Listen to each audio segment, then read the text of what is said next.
sababiza babandi basibona kazi basikhona siplekude ngoku bazawubhiyoza kunye nathi nidilizile liqonga mama mplankundla ngexesha letamakho naye laziba ngoku sizawuphuma siyokushwamisa abantu basemagusheni wakhe wathi uyesu ngenye imini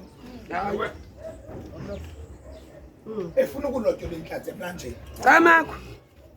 athelwandle basemagusheni wathi ndiyanithuma ke phumani ngoko Awu. uyokunenza kunye ntoyi Abalungu. babantu Hayi man. basemagusheni umsebenzi naleliqonga sangisikelela amanthahla sangisikelela phambi basitya sithe nkosi ba ngoba noyesu umhla wayehleli isidlo sakhe sokugqibela wasisikelela isidlo sasinezinto zonke tatamu sasinewayini wasikelela emveni kwako wabanika nganye wabanika nganye esithi selani nidle ngoba ligazi lami selani nidle ngoba ngumzimba wabo oku konke okundikwenzayo kwenzela ukuthi ukhuluke amagushe lalive sibeyi sisikelela liqonga emveni kokuba omakazi sinesaneni esishwamisele abantu bekhaya ndiyacama amagushe